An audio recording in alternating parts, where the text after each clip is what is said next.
Welcome to the 42nd episode of Age-Friendly TV. In 2012, Brookline was designated the first in New England to be an age-friendly community of the World Health Organization of the United Nations. In 2023, the AARP named Brookline one of its age-friendly communities in Massachusetts. All this was the result of work of residents of Brookline, the Select Board, the town departments, and leadership provided by the Brookline CAN organization. Brookline CAN is a volunteer membership organization that addresses issues that benefit the residents of all ages of Brookline. We're excited today to have as our guest the Brookline Chief of Police, Chief Pastor. I'll get in trouble. Chief Pastor was a member of Brookline Police Department since the turn of the century. Some of her many accomplishments before becoming chief were implementing and supervising the crisis intervention team, founding and an executive board member of the Greater Boston Critical Incident Stress Management Team, and of course, work on the COVID-19 task force. Chief Pastor has an MS in criminal justice from Western New England College, BA in sociology and a minor in psychology from Union College.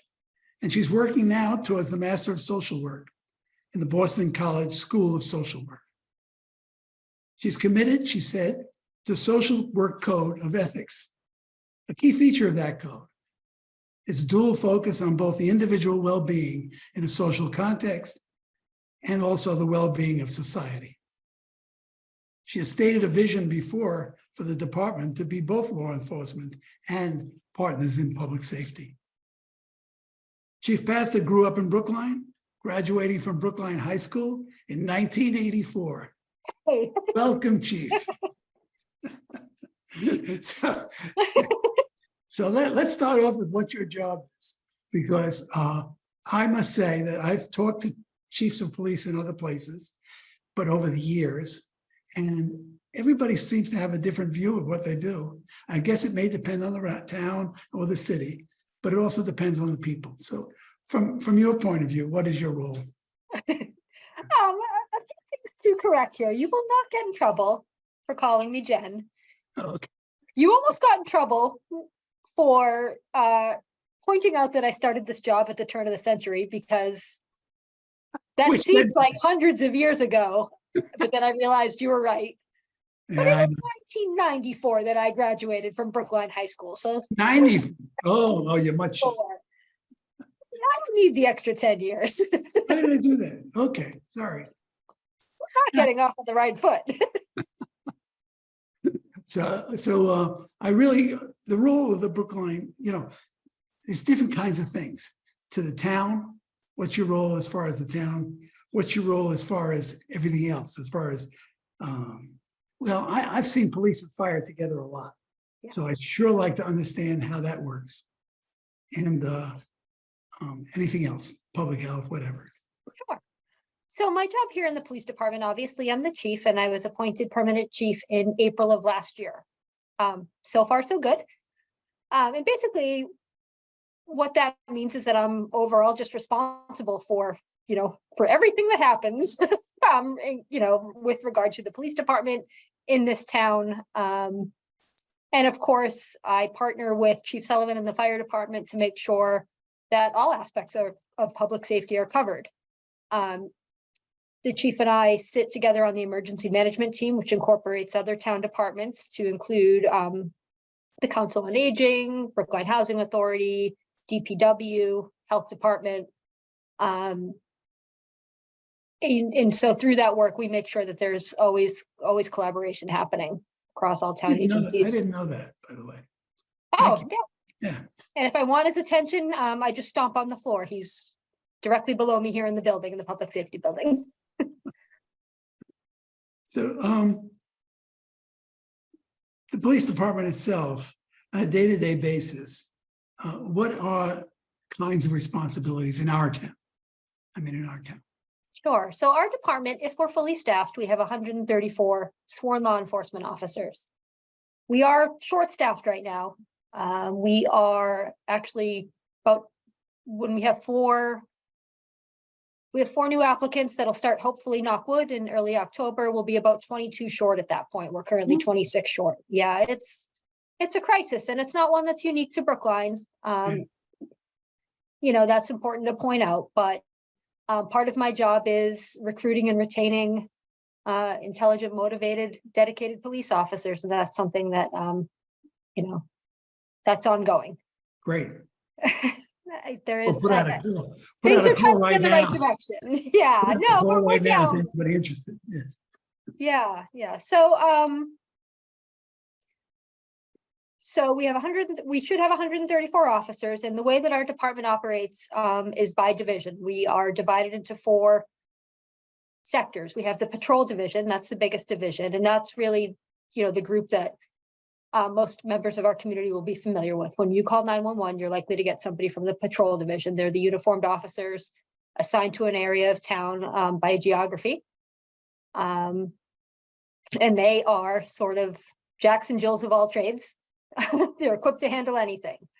And I think it's important for the people in town to know that we really do have a highly skilled, highly trained department. And I'm very proud of the men and women that work here. We also have the detective division, who really is responsible for going out on crime scenes, you know, immediately if it's a serious crime or a violent crime, but they do a lot of follow-up work as well.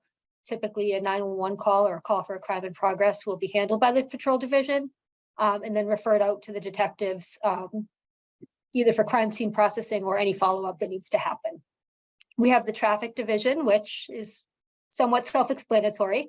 They are responsible for coordinating really with transportation on some of the longer term projects. As we know, traffic is probably the biggest issue that, you know, the members of our community talk to us about. They hit us daily, right? And constantly. Traffic is, and the comments are, and this is not your problem, but construction, Yes. potholes, that's another department, but it raises traffic issues again and Sure. again. Right. And if it's a you know, a deficiency that causes a crash, that's something that we would coordinate with the DPW to formulate Right. a response to. Same thing with, you know, repeated complaints of speeding, for example, on Lee Street most recently. We were seeing residents complain about cars traveling at ridiculously high rates of speed. We were seeing a few crashes. We came up with a coordinated plan, and the speed limit has since been lowered. And then what we would do following the posting of a new speed limit is go out, have our traffic division assigned to pull cars over in that area. And with a change in the law like that, we try to educate first. Good, thank you. It's in Yeah. front of your house, one of those. Yeah. But Yeah, that's we true. That's really good. I appreciate that, because with so many different devices in the street, et cetera, and various people of various vulnerabilities, that Yes. it really matters, the speed, because you've got walkers, you've got bikers, you've got scooters, you've got everything, older, younger, et cetera. So pedestrians, especially. Right. Excuse me. Yeah, no, that's okay. And then our 4th division is our community services division. So those are officers who have specialized training when it comes to working with our youth, working with our seniors, working with individuals who have behavioral health issues. They do a lot of teaching, a lot of classes, a lot of community outreach, and they are responsible for our social media, which I would encourage all of our viewers here to follow, either on Instagram, on Facebook, or on Twitter. And I do. Oh, good. And try to pass it on.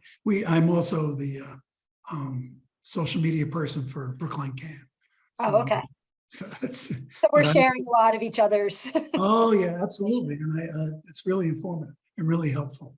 In fact, I would suggest people follow the Brookline PD social media posts.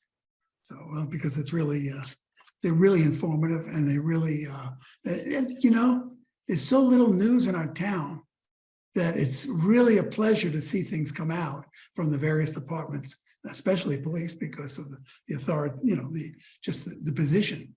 But yeah, I appreciate that very much, actually. Sorry. No, that's it. Those are the 4. Okay, so, and each of those those are your reports, right? Those are the people. Yeah, there's a deputy superintendent who oversees each of those divisions. They report up through the superintendent, who's Kevin Mealy, right? and he reports to me. Okay. And the what's the CIT program? I saw you started it. Yes. And that has me really, I must say that has me intrigued. But what is that? So that's our crisis intervention team, which I started with Lieutenant Chris Malin. I consider it my fifth child. I think we started that back in 2013. And it came out of kind of a recognition, it was under Chief O'Leary at the time, that so many of the calls we were going to, sometimes there were crimes involved, sometimes there were social issues like homelessness.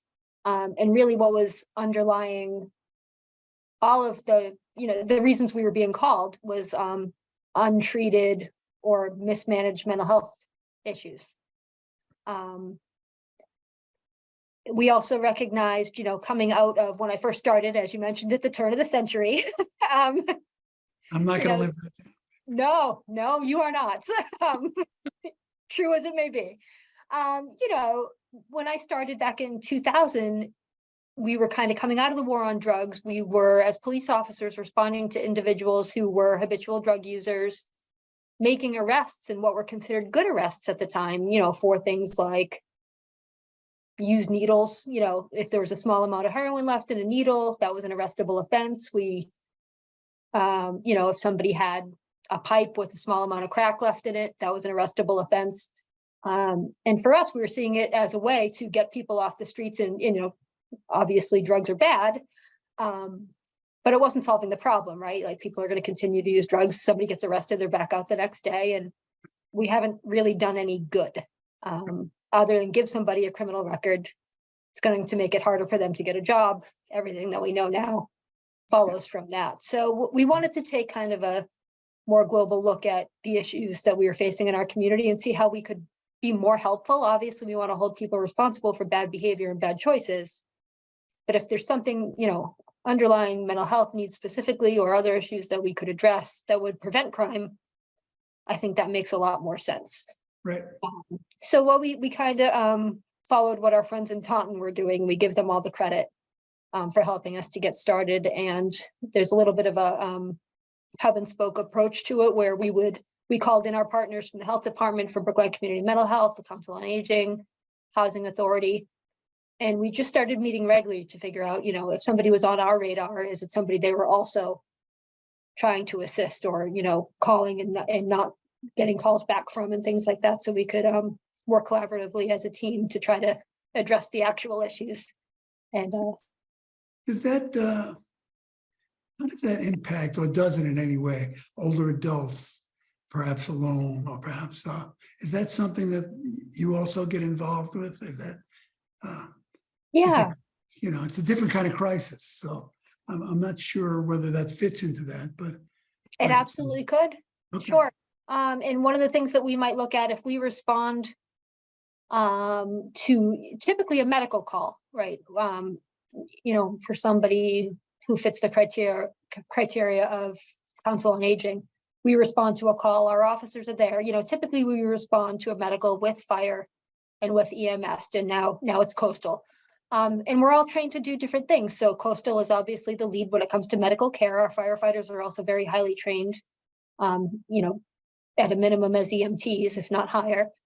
But our police officers are there, if they're outside to direct traffic, that's one function. But if they go inside, part of what they can do is look around. They can look for fall hazards. They can report back to the council on the conditions of the house. They can make sure that somebody has enough food. And, we're not doing it for every call, but certain ones, when you enter somebody's house, it really can be kind of a window into what their life looks like. Are they completely isolated? Do they have ways to get what they need? And part of being a CIT designated officer is following up either through our department clinician or through some of the other available resources to make sure that, public safety, and that's what I try to explain in my mission statement. It's if there are caregivers, you also, I guess, observe that. Exactly. Are there caregivers? Are they doing what they are supposed to be doing? And are there signs of abuse or neglect? Yeah, that's what I was getting Yeah, yeah. I didn't want to use it if you didn't, because, Oh, no, no, no, because it's, I know this, I know this. yeah, it's the harsh reality, you know, and if, you know, in either case, we are mandated reporters like any of the people, watching may be, and we report. Did you say who, did you say who was the Elder Affairs Officer? I saw that name, that title. Yes, And Officer Mike Desario, oh, it is Mike Desari. he's Oh, still there. He loves it. yeah. Yeah.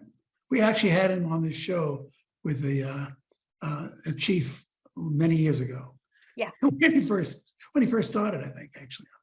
But, That sounds yeah. about right. And he is, He's if you great, want yeah. to Yeah, it's round peg and round hole, he Yep. he loves what he's doing. So how do you actually, I'm thinking of two things. I'm thinking of older adults, how you reach to them, and you're telling me some of that in a crisis, certainly. And also, how can they reach out to you? Not you in particular, but certainly to get assistance or questions that they have, some silly questions like, you know, why isn't my speed 20 miles an hour in front, because I'm going to get run over soon, or things like that, or there's somebody in a neighborhood that keeps showing up and my packages keep disappearing, or I keep getting these scam calls. These, I think they're scam. I don't know, but I sent the money, you know, and I'm trying to find Oh, out. I'm trying to find out if anybody knows anything about these people, you know, or if there's any. Well, how do we contact the police?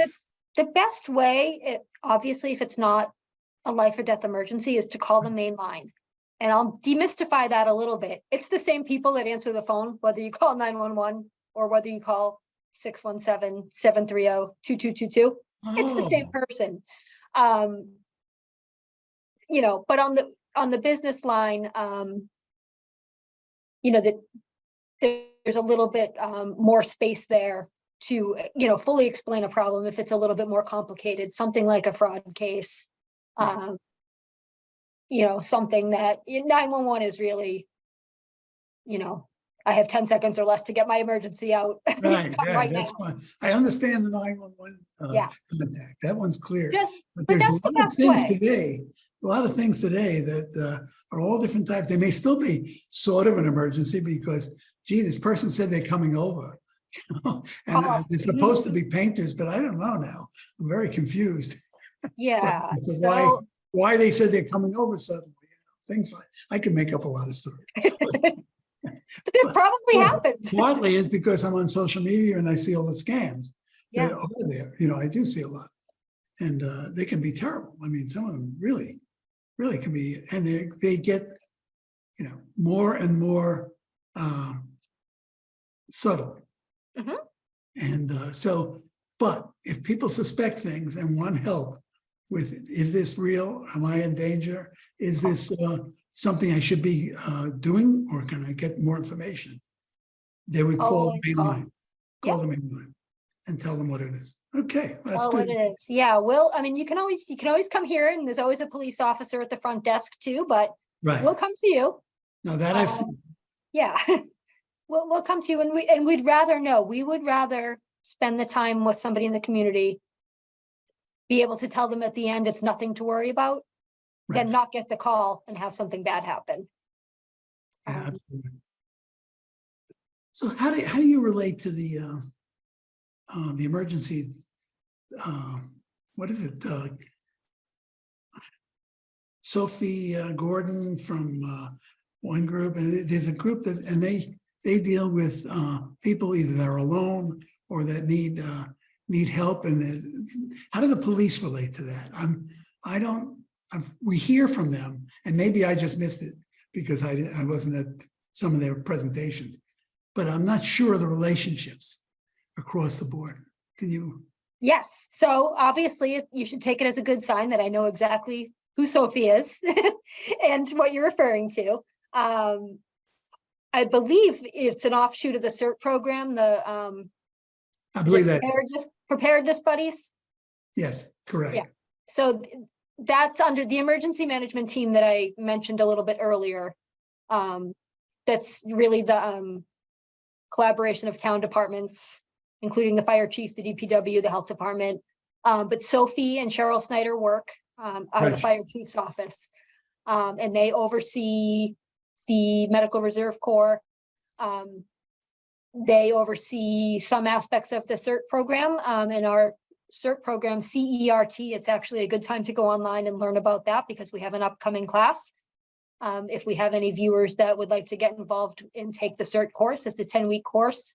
And what it does is enables you to come out and volunteer with us.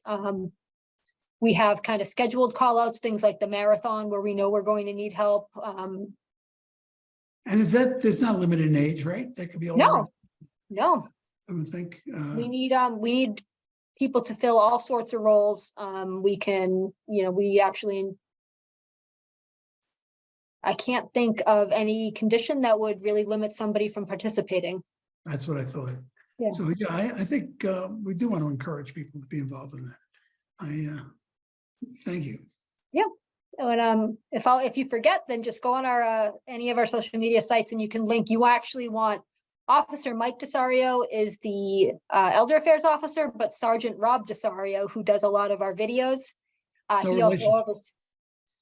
No relation. No, very common name, DeSario. Well, you know what? You have to call them to find out how they're related and get yourself signed up for the CERT course. Right. So he actually teaches. Is that? He facilitates that program. Yep, with the Red Cross. Oh, that's great. Yeah, it's a great program. Yeah.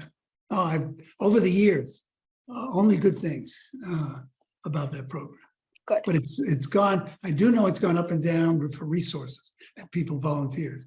So you're saying they need them now.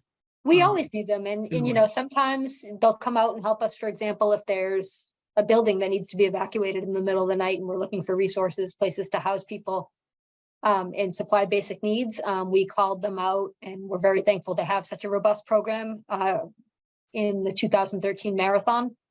Oh, yeah. Right. Yeah, we couldn't have done what we did without them. Right. So small emergencies, day-to-day stuff to And big ones. to acts of terrorism. It's a good way for people to get involved. Great. And what are the biggest issues that you see? Actually, you're now in here. You're here a year, right, or something Yes. like. Yeah, so I can ask that. So, what are the biggest issues that you see that you're willing to discuss? I'll bring up Sure. that face the police department. Well, internally, it's recruiting and retention. And like I mentioned, that's nationwide. Our profession has taken a lot of hits these past few years. Some deserved, some not so much. Yeah, it's a tough business, and people see it as getting even tougher. It obviously chases people away, and but it's acknowledged to be an extremely, no matter what you look at, it's an extremely tough thing to do. It's a tough thing to do. I continue to say, even in all the different roles I've had in the department, I love my job and I love this department. It is, even on our worst days, it's a really great place to work. That's great. Yeah. And in general for the community, is there anything that you want to bring up that are related to relationships in town? Yeah.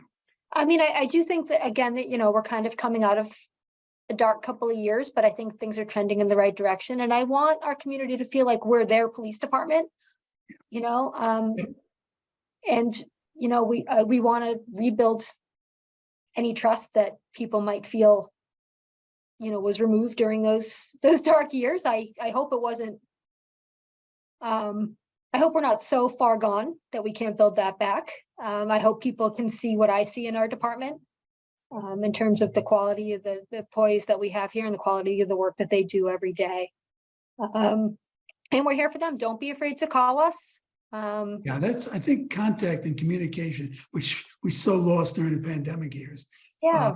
And I think even of police, when we used to, you weren't in the streets, and when you saw them, it was a completely different kind of thing. You didn't say hello to people, or you didn't get near them, and they didn't get near you. And it's like, it's a number of years. I think you're right. There's a lot of rebuilding to do besides things in the news or various pressures internally in the department or outside. I think just communicating and getting to know both police, the department, and how they operate, and seeing them around and being involved. I think, and involved not just in emergencies, but involved with things that are positive. So. I think something that gets lost a lot, and I want our department to kind of, be open for people to come see what we do and who we are. And most of us are sons and daughters and mothers and fathers and sisters and brothers. Like we're all the same. We're all people. This is our job, but we should be connecting more than we have been in the past. I was kind because if I started naming all your family and the connections to the police, which you were gladly presented, half the show might have been gone, so it would have been. But it's really exciting to see how many of them are involved in public service, in public jobs, and in both police and other things. And your family, our people, and with jobs that are important to all of us. So yeah, I agree. I agree. We need to communicate, and we need to get to know what's done, and we need to help each other. Right? It's our community. We're still, okay. I'm going to give you a couple of minutes or a minute if you would like to just any particular thing that you would like to get across yourself without my questions. If it's not much, that's fine. We can stop. But if there's something you'd like to say to everybody, that's fine.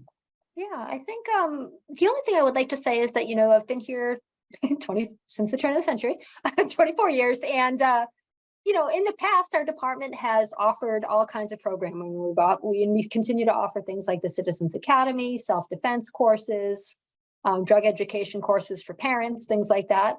Right. And that's sort of us telling you what we can do. But if there are things that you would like to see from us, let us hear those. Let us hear those ideas.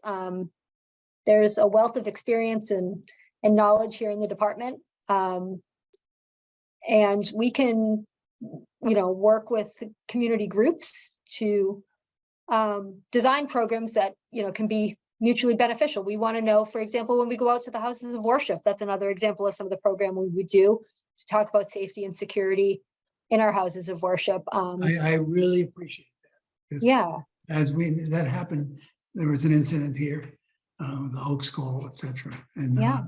But there's a lot of different, that is really one of the places we really look to for help from the police. Also security. I know that people's in condos, rentals, multiple dwellings, certainly, and probably in single houses, very often need help with security questions as to what they're doing. And I know we've gotten it in the past years ago. Is that still available, that kind of advice? It is. So yeah, through the Community Service Division, call Sergeant Cesario. We have a few officers who are trained to do kind of security assessments. So they'll walk around the building. We won't ever recommend an alarm company or a security company, or, we don't get involved in endorsing specific products. But we can suggest things like bushes to trim, or, maybe have you thought about this window and how much visibility it gives somebody into your apartment? Things. Video too, that presence cameras, etc. Do they recommend? Yeah. So I am a fan of cameras, but we wouldn't say go with Nest over. No, of course. Alexa, or I don't know. Right. Whoever, there's a bunch of them, right? Right. I mean, unless somebody comes with $1 million offer. Just the idea of using them and the need. Yeah. Okay. Well, I think we've covered it all. All right. Thank you very much. You're welcome back anytime. And everybody, please remember that the show may be rebroadcast over the next few weeks, and all the episodes are available on the Brookline Can website and on the Brookline Can Facebook and Twitter accounts. Twitter, I did it. See, X accounts, formerly known as Twitter. I think I said it too. Thank you, everybody, and thank you, Chief. Thank you. Bye.